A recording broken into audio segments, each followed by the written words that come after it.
दोस्तों bill gate ने अपनी एक कोट में कहा था कि गरीब पैदा होना कोई बुरी बात नहीं है, कोई पाप नहीं है, लेकिन गरीब जो मरना है ना वो सबसे बड़ा पाप है। नमस्कार दोस्तों, मेरा नाम है इंजीनियर विक्की भारद्वाज। आज मैं आपको उन्हीं एसेट्स के बारे में बताऊंगा जो कि आपको डे बाय डे अमीर करती जाएंगी, आपकी फाइनेंशियल कंडीशन जो है वो सुधारती जाएंगी। सबसे पहले एसेट होती क्या है? एसेट वो होती हैं जो कि आपकी जेब में डे बाय डे पैसे डालती रहती हैं। लाइबिलिटीज़ वो होती हैं जो आपकी जेब से पैसे निकालती हैं। एसेट कोई मशीनरी हो सकती है, कोई लैपटॉप हो सकता है, कोई प्रॉपर्टी हो सकती है, कोई कार हो सकती है। आज हम उन्हीं एसेट्स के बारे में बात करेंगे जो आपकी जेब में पैसे डालते रहेंगी।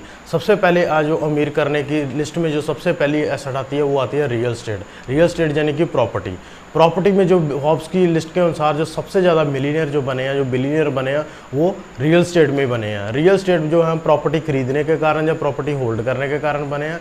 जो रियल एस्टेट है ना, रियल एस्टेट में हम इन्वेस्ट दो तरीके से कर सकते हैं। सबसे पहली साइड आती है फ्लिप साइड। फ्लिप साइड में क्या होता है कि हम जैसे कि कोई बहुत ही लो क्वालिटी की प्रॉपर्टी है उसको खरीद कर उसको इम्प्रूव कर उसको बेचें। जैसे कि किसी नाले के पास कोई प्रॉपर्टी है, जहाँ कोई ड्रेनेज पाइप के पास कोई प्रॉपर्टी है जिसको कोई नहीं खरीद रहा, ऐसा जो इंटेलिजेंट इन्वेस्टर होता है वो क्या करता है, ऐसी प्रॉपर्टी खोजता है, उसको इम्प्रूव करता है, उसके बाउंड्री वाल करेगा, उसकी जो लेवल है वो बराबर करेगा, ड्रेनेज पाइप को बंद करेगा और ऐसी प्रॉपर्टी को इम्प्रूव कर जो सस्ते भाव लेगा और महंगे भाव में बेचेगा। सस्ते भाव में क्यों लेगा? क्योंकि ऐसी प्रॉपर्टी जो कि ड्रेनेज पाइप के पास है या कोई नाले के पाइप पास है, ऐसी प्रॉपर्टी कोई नहीं लेगा। वो जो इंटेलिजेंट इन्वेस्टर होता है वो ऐसी प्रॉपर्टी ही ढूंढता है ताकि वो इसको इम्प्रूव करके बेच सके। इसकी दूसरी साइड आती है जिसको हम रियल एस्टेट में कहते हैं होल्ड करना करते हैं प्रॉपर्टी। इसे होल्ड करने में क्या आता है, लॉन्ग टर्म के लिए होल्ड करते हैं। इसके बहुत सारे फायदे हैं, जैसे कि ओपीएम किसको बोलते हैं, अदर पीपल्स मनी। लोगों का पैसा हमारे पास आता रहता है। जैसे सबसे बड़ा फायदा क्या है कि हमें रेंटल इनकम आती रहती है।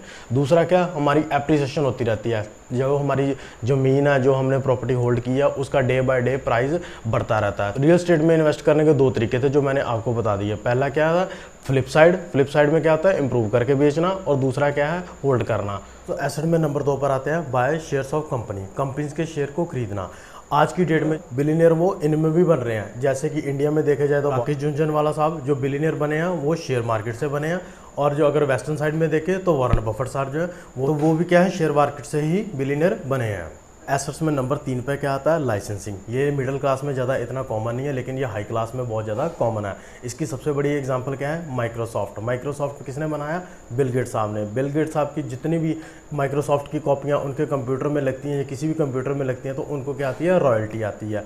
तो ये उन्होंने क्या किया, रॉयल्टी के लिए उन्होंने क्या किया, एक बार माइक्रोसॉफ्ट बनाया, माइक्रोसॉफ्ट के ऊपर उन्होंने लाइसेंस ले लिया, उन्होंने पेटेंट ले लिया। कोई ऐसा काम करना जो कि एक बार मेहनत करके उसके ऊपर सारी उम्र के हमको रॉयल्टी का आना। जैसे कि बहुत सारे बुक्स के राइटर हैं वो भी यही काम करते हैं, एक बार बुक्स को लिखते हैं, उसके बाद क्या सारी उम्र उसकी रॉयल्टी इनको आती रहती है।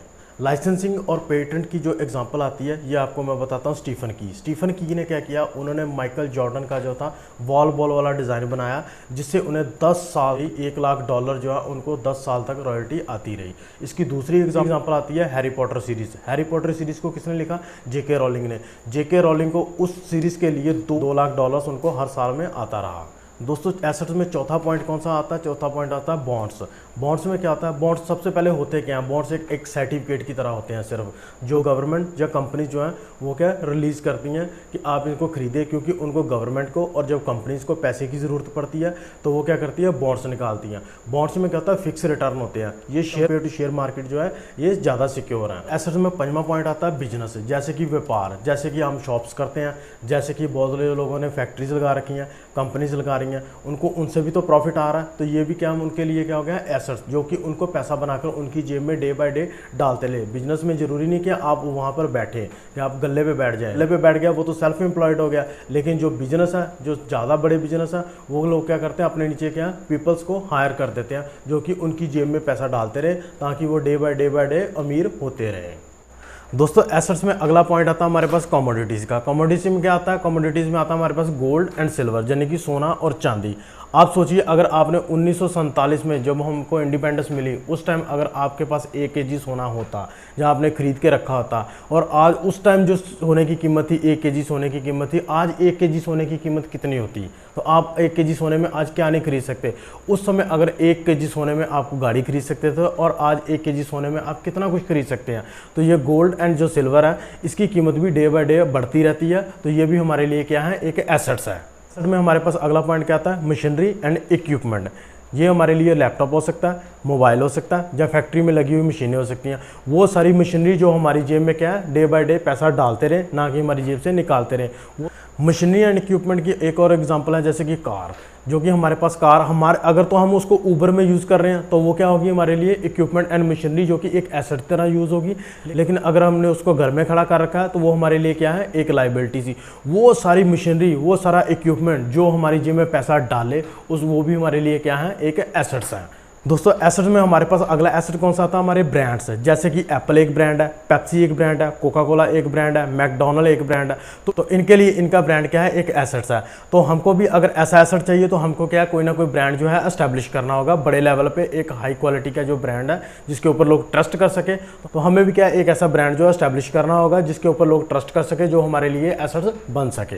तो एसेट्स में अगला पॉइंट आता है हमारे पास जो नेटवर्क। बहुत से लोग सोचेंगे नेटवर्क भी क्या, एक अच्छा नेटवर्क जो है वो भी एक एसेट हो सकता है। तो बिल्कुल अच्छे और स्ट्रांग लोगों का नेटवर्क जो है वो भी एक एसेट हो सकता है। इसकी एग्जांपल मैं आपको बताता हूँ, धीरूभाई अंबानी। धीरूभाई अंबानी ने जब उनको पहली पेमेंट मिली 250 रुपया, तो उन्होंने क्या एक 5 स्टार होटल में गए। 5 स्टार होटल में जाकर उन्होंने चाय पी। लोगों ने कहा ये बेवकूफ़ी कर रहा है, इसको सैलरी मिली है और ये अपने बीवी बच्चों का नहीं सोच रहा और क्या कर रहा है, होटल में जाकर चाय पी रहा है। लेकिन उन्होंने क्या कहा कि मैं देखना चाहता हूँ कि ये जो इतने बड़े होटल में जो लोग बैठे हैं, बड़े बड़े लोग बैठे हैं, ये क्या बातें कर रहे हैं, इनके सपने क्या हैं, ये मोटिवेट कैसे रहते हैं। तो उन्होंने कहा कि ये भी मेरे लिए आगे जाके एसेट बनेगा। तो ये बिल्कुल सही बात है। नेटवर्क जो स्ट्रांग लोगों का नेटवर्क होता है, जो कि मोटिवेट लोगों का, सक्सेसफुल पीपल का जो नेटवर्क हम बनाते हैं, अपने आसपास जो नेटवर्क बनाते हैं, वो भी हमारे लिए क्या है, एक एसेट हो सकता है। तो अगला पॉइंट हमारे पास एसेट्स में आता है कंटेंट। कंटेंट में क्या आता है, यूट्यूब चैनल बनाना, सॉन्ग्स का कॉपीराइट ले लेना, फिल्मों का कॉपीराइट लेना। जैसे कि शोले फिल्म का जो कॉपीराइट है वो सलमान खान के फादर सलीम खान के पास है और जावेद अख्तर साहब के पास है। उनको आज भी उस फिल्म की रॉयल्टी जो है वो आती है।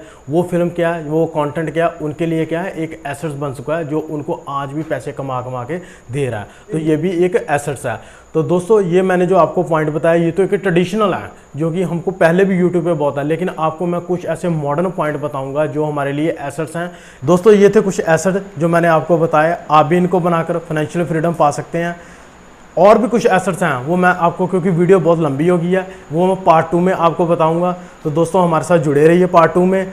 तो चैनल को सब्सक्राइब कीजिएगा, बेल आइकॉन दबाइएगा और वीडियो को देखने के लिए आप सबका धन्यवाद।